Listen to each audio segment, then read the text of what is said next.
Welcome back. Another regional news in detail. Out of Venezuela. President Donald Trump has imposed sweeping sanctions on the Venezuelan government, freezing its assets in the U.S. and barring transactions with it. This measure is expected to be far more damaging for Venezuela's socialist government than previous sanctions. The move is the latest aimed at increasing pressure on President Nicolas Maduro to step down. The U.S. is one of more than 50 nations that do not recognize Mr. Maduro as Venezuela's legitimate president. It has instead given its backing to the head of the National Assembly, Juan Guaido, who declared himself president in January. Out of Cuba. Canada restored some visa services at its embassy in Havana from August 1, 2019, including visa and biometric services, fingerprints and photos needed for applications done at the embassy, as well as drop-off and pick-up passports visas.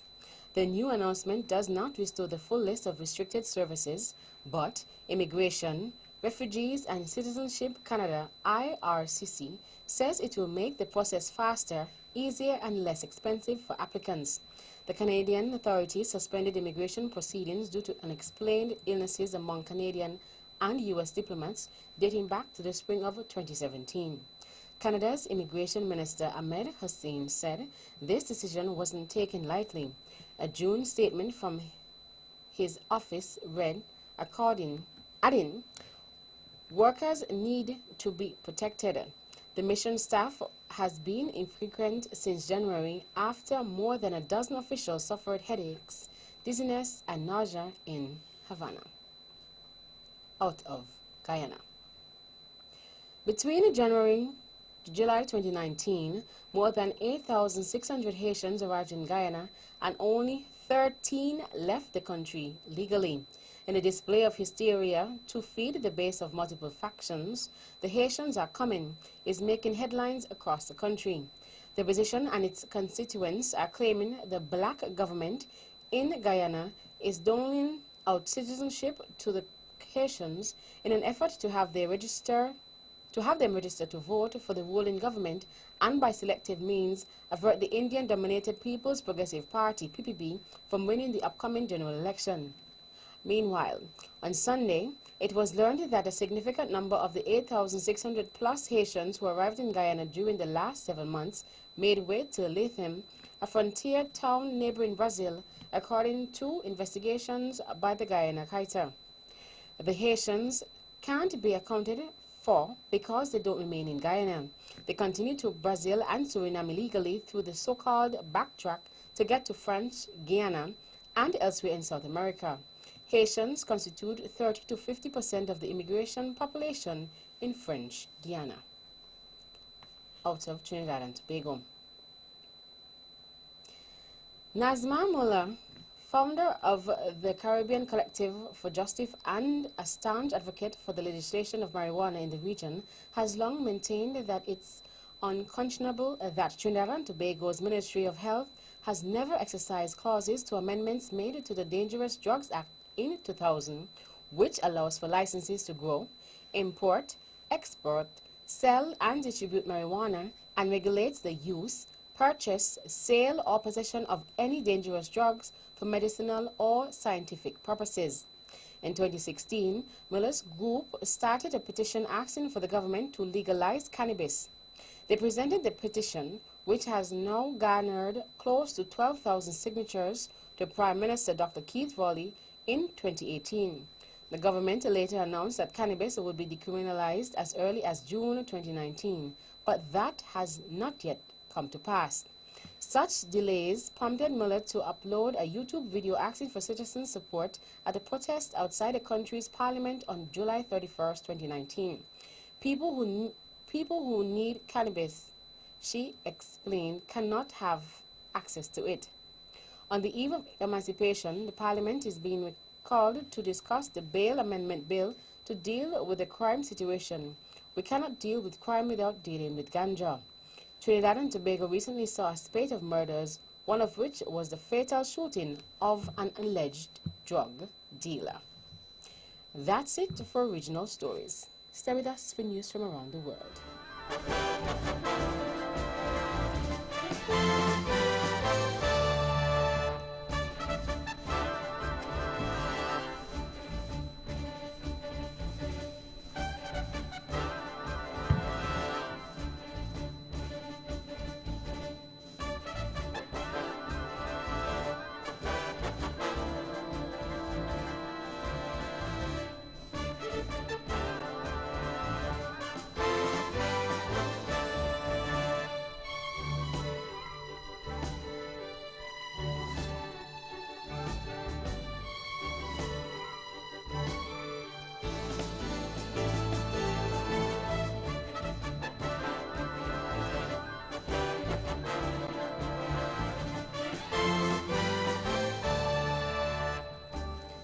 Welcome back. Another international news in detail.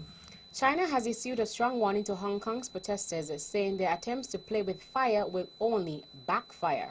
A spokesman for China's top policy office on Hong Kong told protesters not to underestimate the firm resolve of the central government. Hong Kong has seen 9 consecutive weeks of anti-government protests. The BBC's Steve MacDonald reports.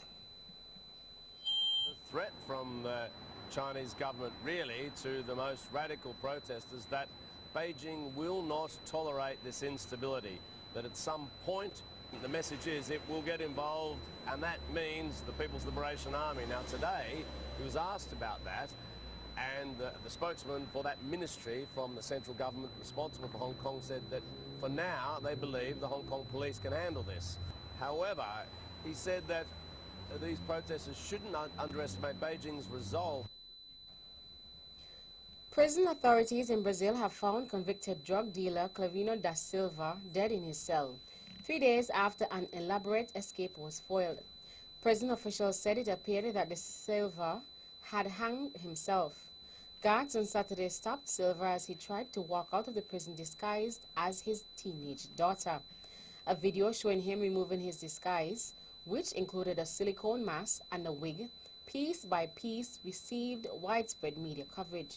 Silva was 42 and was serving a sentence of 73 years and 10 months for drug trafficking. The United States has warned that any Turkish operation in southern Syria would be unacceptable and vowed to step up talks to prevent unilateral incursions as tensions between Washington and Ankara simmer. On Sunday, President Recep Tayyip Erdogan said Turkey, which already has a foothold in the northwest Syria, will carry out a military operation in a Kurdish-controlled area east of the Euphrates in northern Syria against the U.S.-backed Kurdish People's Protection Units, YPG, that Ankara views as a terrorist group. The BBC's Alan Johnson reports. The U.S. Defense Secretary Mark Esper has made clear his opposition to any fresh Turkish move into Syria. But the two sides are in talks, and Mr. Esper said the Americans were trying to address Turkey's concerns. The Turks want to establish a buffer zone that would push Syrian Kurdish fighters back from Turkey's southern border. The Kurds are allied with the U.S., but the Turks regard them as being closely linked to Kurdish guerrillas who operate inside Turkey. And finally, the Nobel Prize-winning U.S. author Toni Morrison has died at the age of 88.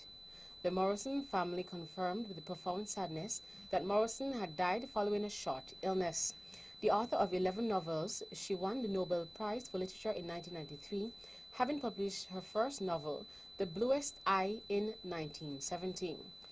Her 1987 book, Beloved, told the story of a runaway female slave and was made into a film starring Oprah Winfrey in 1998. That brings us to the end of our news segments. The latest in sports is next.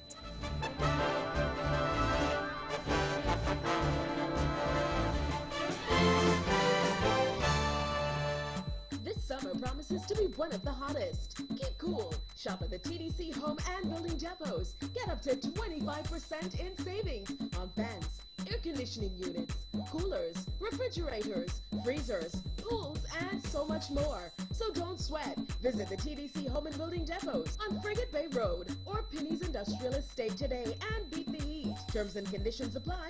Offer good while stocks last. See stores for details.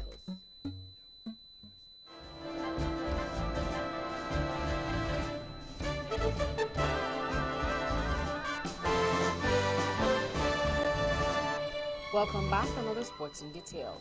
In cycling, Germany's Fiona Kolbinger has beaten more than 200 men to become the first woman to win the transcontinental race, cycling more than 2,485 miles across Europe in just over 10 days. The cancer researcher 24 endured thunderstorms, scorching heat and icy rain in the solo race, which took her from Burgas, Bulgaria to Brest in northwest France via 5 other countries. After finishing in a time of 10 days, 2 hours and 48 minutes, Kolbinger says she could have gone harder, adding, "I could have slept less." Britain's Ben Davies is poised to take second place, but he is yet to cross the finish line. He was still 124 miles away when Kolbinger finished on Tuesday morning. In athletics, Australia's Olympic 2012 gold medalist and reigning world champion hurdler Sally Pearson has retired owing to persistent injuries. It means Pearson, who won 100-meter hurdles gold in London, will not defeat her world title in Doha in October. She says 6 injuries in the past year mean she has major doubts her body will be able to continue to cope 12 months before the Tokyo Olympics. The Olympic record holder made her competitive comeback after 14 months out in the 100-meter hurdles at the Australian National Championships in April. She had missed the 2016 Olympics and the home Commonwealth Games on the Gold Coast in 2018 owing to a torn hamstring, which she describes as devastating, and she believes injuries have robbed her of the ability to compete at the highest level. In basketball, veteran forward Vince Carter has agreed to a deal to return to the Atlanta Hawks, according to a report. The 2019-2020 season will mark Carter's 22nd, breaking a record shared by Dirk Nowitzki, Kevin Garnett, Kevin Willis, and Robert Parrish. The 42-year-old free agent was a key mentor for the Hawks last season, with averages of 7.4 points in 17.5 minutes over 76 games.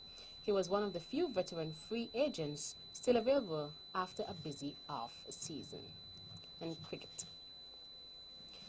Rohit Sharma led from the front as India defeated the West Indies in a rain-affected second fixture during the 3-match T20 International Series at Central Broward Stadium in Florida on Sunday. Opening batsman Sharma blazed 67 off 51 balls with 3 sixes and 6 fours, embellishing his entertaining innings in pacing India to 167 for 5 after captain Virat Kohli chose to bat first. Despite a bludgeoning 54 from Rovman Powell, West Indies were kept in check at 98 for 4 off 15.3 overs when the inclement weather intervened. Here are the scores of the second T20 International, which were held in Florida. India 167 for 5, West Indies 98 for 4. India won by 22 runs. That's it for sports. The general weather forecast is next.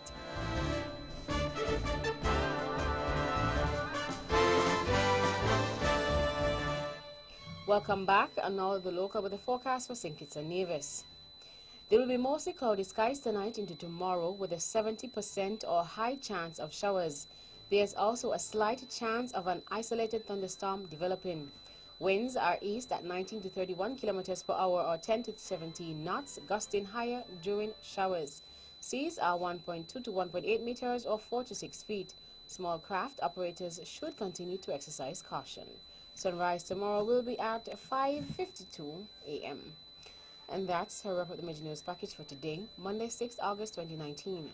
Before we go, let's take a look at the headlines once again. Nationally, 2 crowned Miss Caribbean Culture Queen, and gun violence continues on St. Kitts, police investigating incident. Regionally, U.S. imposes sweeping sanctions on Venezuelan government. Internationally, China warns Hong Kong protesters not to play with fire. And in sports, first woman wins cycling's transcontinental race. On behalf of the rest of the news team, I am Tashan Tyson, wishing you a pleasant evening.